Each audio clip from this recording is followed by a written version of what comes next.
Students, एक बार फिर से आपका एक नई वीडियो में बहुत बहुत स्वागत है। तो आज की इस वीडियो में आपको बताने वाला हूँ हमारी क्लास 12th इंग्लिश की विस्तार बुक के मोस्ट इंपॉर्टेंट क्वेश्चंस। जी स्टूडेंट्स, 15 जून को जो हमारी क्लास 12th इंग्लिश का सप्लीमेंट्री का एग्जाम होने वाला है, उसी के लिए आज मैं आपको महत्वपूर्ण क्वेश्चंस बता रहा हूँ। बस आपको इन क्वेश्चंस को लर्न कर लेना है, एक भी क्वेश्चन नहीं छोड़ना है, कोई ज्यादा क्वेश्चन नहीं है।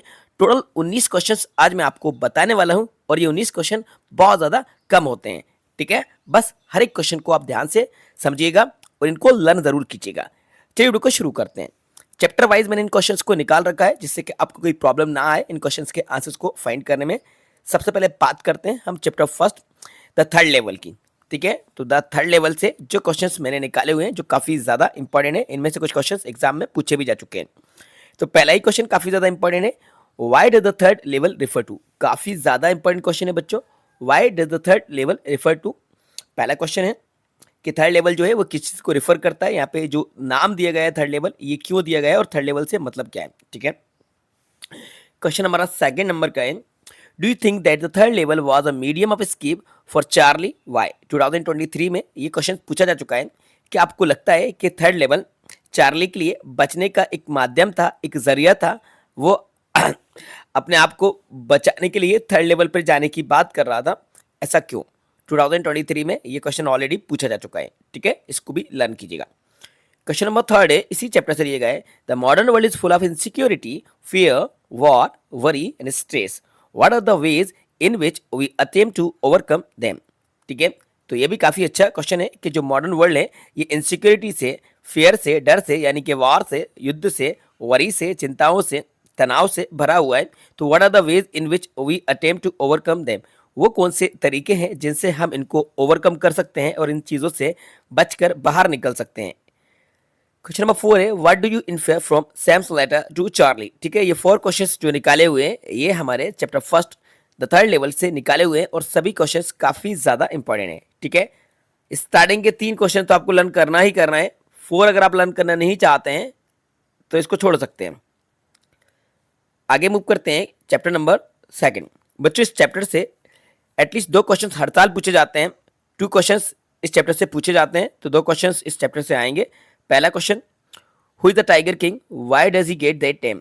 काफी ज्यादा इंपॉर्टेंट क्वेश्चन है, मोस्ट इंपॉर्टेंट क्वेश्चन है इस चैप्टर का कि टाइगर किंग कौन है। ठीक है, महाराजा प्रतिपंदपुरम को ही टाइगर किंग कहा जाता है, डिफरेंट डिफरेंट नेम से उनको जाना जाता है, लेकिन उनको जो एक शॉर्ट नेम दिया गया था वो टाइगर है ना। जंग जंग बहादुर और महाराजा अब Pratibandhapuram is the tiger king ही है। Why does he get that name, तो भाई उनको नेम क्यों मिला, आप सभी को पता है कि ही किल्ड 99 टाइगर। बिल्कुल 100 नहीं मार पाए थे, अगर आपने स्टोरीज को रीड करा है तो आपको पता होना होगा कि 100 टाइगर मारने का उन्होंने एक इरादा करा था, लेकिन 99 टाइगर ही मार पाए थे और 100 में टाइगर से उनकी डेथ हो गई थी। ठीक है, तो इस वजह से उनको टाइगर किंग कहा जाता है। क्वेश्चन नंबर नेक्स्ट है, why did the royal infant grow up to be. तो ये जो रॉयल इन्फेंट है यानी कि जो शाही बच्चा है, ये किस तरीके से पला बड़ा, यानी कि किस तरीके से परवरिश हुई। बात टाइगर किंग की ही चल रही है, तो इनकी परवरिश किस तरीके। देखो भाई, शाही घराने का बच्चा है तो राजकुमार है, तो राजकुमार की तरह उसकी परवरिश होगी, यानी कि पूरी तरह से उसकी परवरिश इंडियन राजकुमार की जैसी होती है वैसे उसकी परवरिश की गई। उसको पूरा इंग्लिश का माहौल दिया गया, यानी कि इंग्लिश काऊ का उसको मिल्क दिया गया। इंग्लिश मूवीज वह देखता था, इंग्लिश नैनी उसके लिए हायर की गई, इंग्लिश ट्यूटर हायर किया गया, इंग्लिश ट्यूटर उसको पढ़ाता था। तो इस तरह से पूरा जो उसका एक एटमॉस्फेयर था घर में, जो परवरिश हुई अपबरिंगी जिसको कहा जाता है, वो पूरी तरह से एक राजकुमार की जैसे होती है वैसे उसकी परवरिश हुई। आगे बात करते हैं क्वेश्चन नंबर नेक्स्ट है जो कि इसी चैप्टर का है, what will the Maharaja do to find the required number of tigers to किल।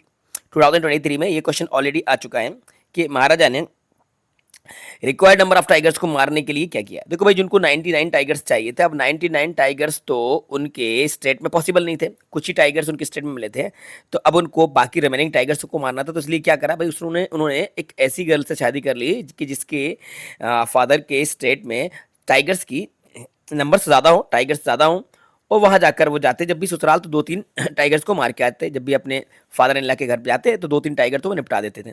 ठीक है, तो ये the story is the set है, बस इसको छोड़ देना यार, इसको रहने देना। आप तो ऊपर के 3 कर लो, बस आ जाएंगे उसमें से। आते हैं chapter third, journey to the end of the earth. Right, तो इसको समझते हैं। पहला क्वेश्चन है, how do geological phenomena help us to know about the history of humankind, काफी अच्छा क्वेश्चन है। Why is Antarctica the place to go to understand the earth present past and future? What are the Geoffrey's reasons for including high school students in the students on ice expedition? The world's geological history trapped in Antarctica. How is the study of rain useful to us? ठीक है, ये सभी question आपको learn करना है। दी नेमी को देख लेते हैं। दी नेमी से भी क्वेश्चन आएंगे आपके एग्जाम में। दी नेमी में who was doctor Sadao, where was his house, काफी ज्यादा इंपॉर्टेंट क्वेश्चन है। 2 नंबर में आएगा ये कि डॉक्टर सदाव कौन थे और उनका हाउस कहाँ पे। देखो, doctor Sadao was Japanese surgeon थे एंड साइंटिस्ट। तो डॉक्टर सदाव जो थे वो जैपनीज एक सर्जन भी थे और साइंटिस्ट भी। देखो, डॉक्टर लगा है नाम में तो भाई डॉक्टर तो होंगे ना, तो डॉक्टर भी थे और एज वेल एज साइंटिस्ट भी थे। तो आप कह सकते हो कि doctor Sadao was a famous Japanese surgeon and scientist. Famous जरूर लगा ना, क्योंकि फेमस थे भाई वो।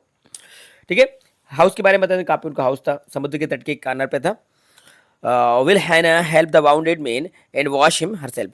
तो क्या हाना ने जख्मी इंसान की मदद की थी और उसको वॉश करा था? हाँ बिल्कुल करी थी ना, क्योंकि उसकी जो सर्वेंट थी उसने तो डिनाई कर दिया था, उसने मना कर दिया था उस इंजर्ड मैन की हेल्प करने से, उसको वॉश करने से।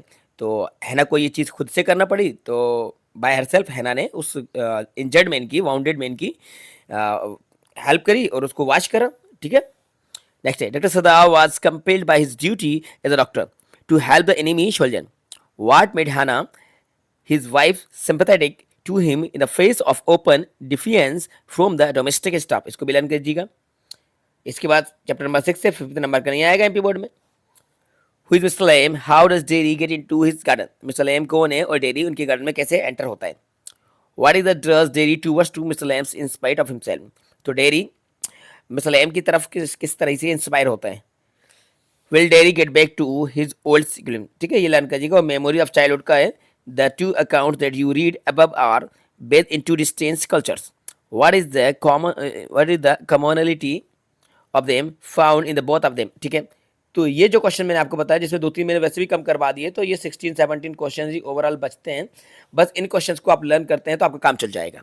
जी स्टूडेंट्स, क्योंकि आपकी एग्जाम में सप्लीमेंट्री आई है और आप चाहते हैं कि जैसे तैसे एग्जाम में पास हो जाना है। पास ही नहीं होना है, आपको अच्छे नंबर भी लेके आना है।